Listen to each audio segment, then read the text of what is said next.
from the true celestial pole, but it's pretty darn close, pretty darn close.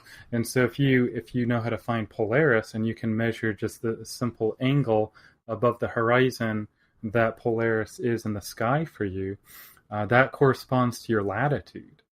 That's not possible on a flat Earth. The fact that you can't see the southern constellations from mid-northern latitudes, or even further south, like closer to the equator in the northern hemisphere, you could start to see them. They start coming into view, and then of course once you're like fully in the southern hemisphere, you can't see Polaris, and actually you can watch it decrease and decrease, get closer to the horizon as your latitude approaches the equator. And so there are even time lapses of the night sky where you can see the both poles. It's near the equator, where you take a wide angle lens and you see so you could see the northern and the southern pole, and you can see the stars sort of rotating around them. And so celestial poles, the northern and southern poles, are a consequence of being on a spinning globe. Those are like two out of like hundreds of facts that comport with a reality and support the globe reality. Travis? Well, I would first say that I think that there's a presupposition that we're on a globe to begin with. So you're begging the question. You already believe that you're on a globe, and so the observations, the observations that you're making are going to be placed into that model. As someone who doesn't believe that the Earth is a globe, I simply see natural phenomena. Just like the lunar eclipse or the solar eclipse, and I'm not going to presuppose that the shadow is caused by the Earth.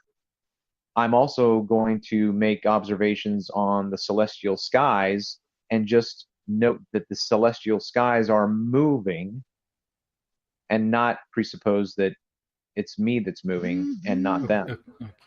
Yeah, so forgive me, but I don't believe you're using presuppose here correctly. That we're talking about observable, verifiable facts, and where you start with zero presuppositions, but what you do start with is what's called a hypothesis, which could be completely wrong, completely bollocks.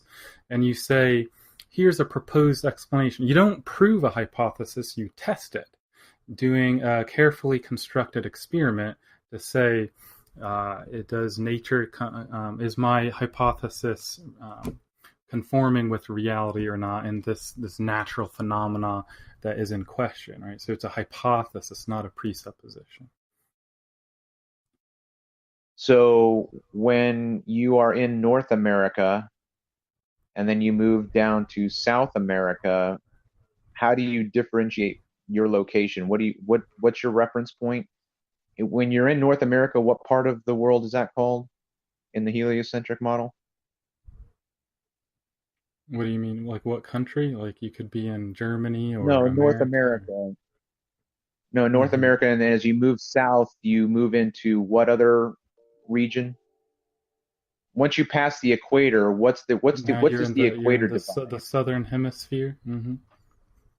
A hemisphere, so you're already on a sphere. I get it. Okay, so you're already presupposing that you're on a sphere, and then your observations. Don't make me explain it again. You're not using presuppose correctly, so let's try to. No, I am. You're just denying the reality. You suppose. Let me. There's a point of order. A presupposition is a type of assumption. Okay, right? So he's saying that he's concluding this. A presupposition would be if I'm having a conversation about Kyle, we're talking, we're presupposing that he exists. It's an assumption. I don't have to demonstrate that to anybody to move ahead in the conversation. When we do an experiment, we always have assumptions.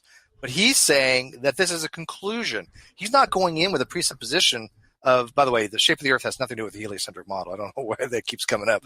It just means that we're the center, the sense of center, something's going around. It could be any shape. But he's saying that he's done these experiments. He's concluded the shape of the Earth. He didn't presuppose it to begin with. You don't presuppose the outcome of your experiment before going into the experiment, because that's can affect the quality of the experiment. That's bad science. Would you not agree, Dr. Kroon? I would agree. Okay, well, there you go. So let me try to explain it that way there, Blind Truth. And then there's Okay, also well, this. Okay. can I go back because I did have a couple notes on something that you Sure. made earlier about gravity. I just had a couple of questions if I can go back. Um, so you said something about gravity. You said that gravity's characteristic is that it's a center-seeking mass, and that the shape that it makes naturally is a sphere. Is that correct? Not all the way. No, I said if what I said was if the mass is large enough, and there are no internal forces, any mechanical stresses due to its composition, it could form a sphere. But gravity doesn't mean sphere. There's comets and asteroids, heck, even Kuiper Belt objects that are not spherical because they're not massive enough. So it depends on what shape it's going to achieve when the forces are balanced and it achieves what's called hydrostatic equilibrium. All right. Well, that qualification negates my next question, so I'm not even going to ask it. So I appreciate your clarification on that. You Sure. did make mention that the Earth is an oblate spheroid because that there is a bulge. Yeah, something like 14 miles difference from pole to pole than around the equator, and that's a direct consequence of its spin. Okay, and this has been observed and documented. Yeah. Okay, I'd be interested in that. What's the observation that who observed this bulge? Well, I can't tell you that because you're going to say that you don't believe in satellites and lasers and geo systems, informatics, and high resolution images and surveying technology. Like all that stuff, I wouldn't imagine you would accept, especially if it was conducted by any government agency other than NASA or including NASA. Well, again, we're getting now to prejudicial and pejorative comments because Oh, no, that's I didn't. disparaging my No, character. No, no, no, no. That's no, disparaging my no. character because I'm asking you an honest question. I'm asking you honestly uh, where this has been documented and observed, this bulge. I mean, you can go to nasa.gov or the ESA or Japan and look at different survey satellites and what measurements they. That's a whole college lecture on the technologies that go into that. I'm not. Okay. We're not discussing satellite geosystems. You should read up on that though. You said earlier you're interested and nature is just so amazing and it's fascinating, something to that effect. And so I would encourage you to look into that.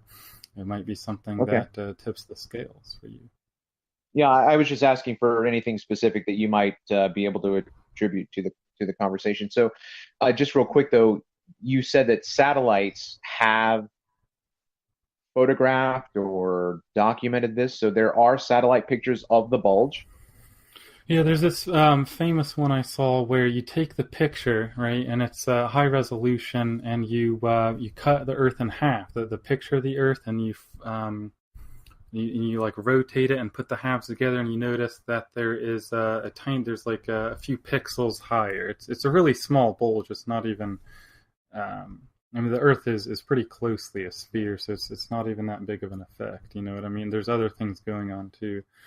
Um, but you could Google it and look into see how they made that image and what they're doing with counting pixels to show graphically what just like it shows you a sense of scale of how small this bulge is. I mean, 14 miles out of 6,378 kilometers radius is something is kind of small. You're not going to notice that with your eyes here down on the Earth.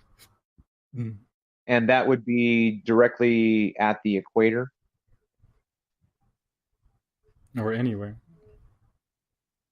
No, I mean the bulge. Yeah, it's at the equator. Okay. So if we stood at the equator and looked across the ocean, we should be able to see this 14-mile hump, no? Because now it's spread out over the entire diameter of the Earth. See, that's the thing. Yeah, It's that's the great scale negator. That's what I call the great scale negator. The scale is so big that you can't see what you're supposed to see. That's interesting. So well, even if it so weren't in spread out, you can't see far enough, according to you. So why would it matter? Even 3 miles right, wouldn't be right, enough to get to the 14 mile. sure, You said you can't see forever. Those are your words. Can't sure, see yeah, forever. yeah. Okay. I think this is a good point to kind of wrap things up. We'll go into a super chats, but I have a question for you, Travis, before we go into super chats. You're a truck driver, so do you use GPS? I use ground positioning systems. Yes, I do. Say that again. He's Yes, calling I GPS use ground. He doesn't think that GPS. I caught that. That was good. That was good. Okay, so how do you? Yeah, I yeah. assume you use GPS. So how do you account for that? We have ground-based technology since World War One with radio waves and antennas and whatnot. I mean, it's old Can I? technology. There's no reason. Can I? Can I? There's no reason. I'm sorry. Go ahead. 1 second, Steve. 1 second, Steve. Go ahead. No, Finish your finish. point, and then I'll.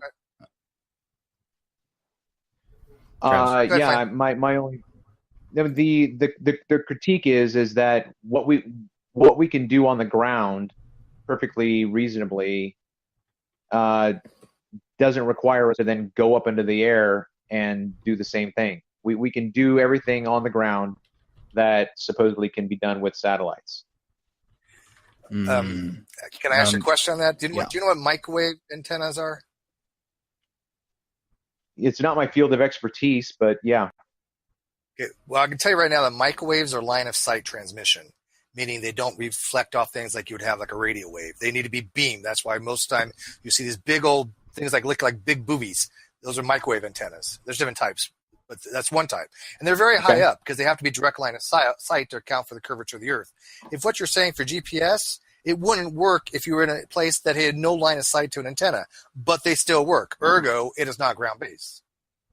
It's a simple proof. Because So say GPS that again. it is microwave. The GPS uses microwaves. Microwave is direct line of sight. This means you have to have something above you or around you where the GPS can be line of sight to it. If you're outside the line of sight, right, like below a curve or something like that, a tower's not going to get to you. It'll penetrate a little bit. I mean, you'll get GPS in your house, but if it goes below the curve, you're not going to get microwave. That's why it has to be repeated every 100 miles. We have what's called repeaters in ham radio bands for that very reason, because certain frequencies will not go through atmospheric ducting very well. They won't bounce around very well. So you have to go through repeaters to get them to go further out, right? You use one of these every day, ground Travis, base. if I'm not mistaken. Just curious. Say that again, Kyle. Okay, Steve. You use these every day, and they're based on a globe Earth. So I find that odd. But we're going to go ahead and read super chats and see if they have any questions for you guys in the chat. One real quick comment, if I can. At the very beginning of this, you started talking about how you trust your senses for acceleration, right? But if we see a Fata Morgana or something like that, you're saying don't trust your senses. Right, so it seems really arbitrary when you're saying, I'm going to trust my senses that we're not moving at this very fast speed, which, by the way, you can only detect changes in a change of vector or acceleration. But you don't trust your senses when you see an optical illusions like a Fata Morgana, which is clearly not a ship floating in the air. So you seem to have a weird standard there. But anyways, let's go to the super chats. Well, no. Yeah, Hold on real quick. Let him respond. Let's rewind the tape and find where I said that I don't trust my senses regarding Fata Morganas, because I never said that. Oh, so you do? Discussion. Okay. You're right. So you believe the ship is actually floating in the sky? No. I believe that my eyes. No, I believe that my eyes see what they see, and the physical explanation is a Fata Morgana. So I have to readjust what I'm seeing. It's not that I don't trust my senses. It's just like if I were standing in a building that has